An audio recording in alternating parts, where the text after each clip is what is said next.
राम राम किसान भाइयों, मैं नितिन फिर से हाजिर हूं आपके अपने चैनल फर्टिलाइजर एक्सपर्ट में। किसान भाइयों, आज का जो टॉपिक है बहुत ही बेहतरीन टॉपिक आप सभी के लिए रहने वाला है। कई सारे किसान भाइयों को कमेंट देखने को मिले कि वे ह्यूमिक एसिड को, पोटास को, यूरिया को और कीटनाशक को, क्या इन चारों को एक साथ मिला करके अपने खेत के अंदर, अपनी फसलों के अंदर डाला जा सकता है या फिर नहीं डाला सकता। बहुत अच्छी तरीके से मैं आपको समझाऊंगा और आपके मन में किसी भी तरह का कोई भी कॉम्बिनेशन आ रहा हो कि भाई ये मिला सकते हैं या फिर नहीं मिला सकते, कैसे करें, तो आप उसके लिए नीचे कमेंट कर सकते हैं। अगर कमेंट सही हुआ आपका और 2 से 4 किसान भाइयों ने भी उस चीज की डिमांड करी तो आने वाले 1 से 2 दिन के अंदर उस टॉपिक के ऊपर भी मैं वीडियो बना करके आपको दूंगा।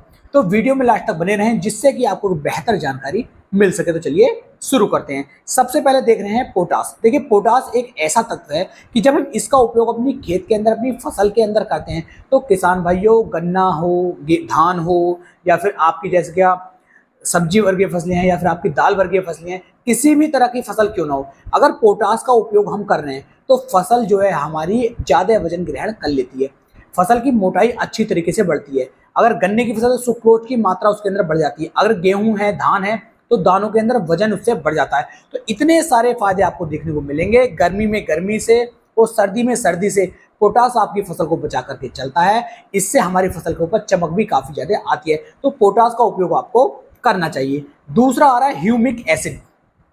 ह्यूमिक एसिड किसान भाइयों चट्टानों से प्राप्त होता है। जब ये चट्टानों के अंदर होता है तो ना तो इसके ऊपर पानी पड़ पाता है और ना ही इसके अंदर जो है सूर्य की किरणें पहुंच पाती हैं। जब इसे चट्टानों से प्राप्त करके खेत के अंदर डाला जाता है तब ये एक्टिव होता है। एक्टिव होता है तो उस समय पर इसे प्रकाश भी मिलता है और इसे पानी भी मिलता है। तो ये इतनी जल्दी, इतनी अच्छी तरीके से ग्रोथ हमारी फसल की करवाता है कि हमारी फसल की जो जड़ें हैं वो बहुत अच्छी तरीके से नीचे की तरफ बैठती हैं और फसल हमारी ऊपर की तरफ ग्रोथ करती है। तो इसके भी बहुत सारे फायदे हमें देखने को मिल जाते हैं। तीसरा आ रहा है कीटनाशक। देखिए, कीटनाशक का उपयोग हम जब ही करते हैं जब हमारी फसल के अंदर कीटों का आतंक होता है। तो कीटों से बचाने के लिए आपको कीटनाशक का उपयोग करना है। चौथा है हमारा यूरिया। देखिए, यूरिया अगर हम खेत के अंदर नहीं डालेंगे तो नाइट्रोजन की कमी आएगी और नाइट्रोजन की कमी आने के बाद हमारी फसल अच्छी तरीके से ग्रोथ नहीं करती है। फसल के अंदर पीलापन आ जाता है, फसल जो है थम सी जाती है, फसल जो हमारी रुक सी जाती है। तो इतना सारा नुकसान हमें देखने को मिलता है।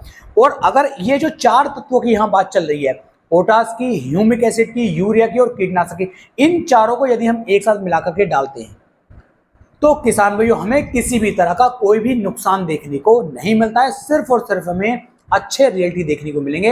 इन चारों को आप आपस में अच्छी तरीके से मिला लीजिए, अपने खेत के अंदर डाल दीजिए, कोई नुकसान देखने को नहीं मिलेगा, सिर्फ बेनिफिट ही देखने को मिलेंगे। यदि इनकी डोज की बात करी जाए तो देखिए, पोटास की मात्रा आप लेंगे 15 से 18 किलोग्राम प्रति एकड़ के हिसाब से, ह्यूमिक एसिड की मात्रा लेंगे 1 से 1.5 किलोग्राम प्रति एकड़ के हिसाब से, कीटनाशक की मात्रा लेंगे 5 से 6 किलोग्राम प्रति एकड़ के हिसाब से और यूरिया की मात्रा आप लेंगे 40 से 45 किलोग्राम प्रति एकड़ के हिसाब से। चारों को एक साथ मिक्स करवाइए, अच्छी तरीके से 2-3 काट लगवाइए। उसके बाद इसका जो उपयोग है अपनी फसल के आप करवाएंगे, बहुत ही बढ़िया वाले अच्छे रिजल्ट किसान भाइयों आपकी फसल के ऊपर इन खादों के देखने को मिलेंगे। वीडियो कैसी लगी नीचे कमेंट सेक्शन में बताना ना भूलें।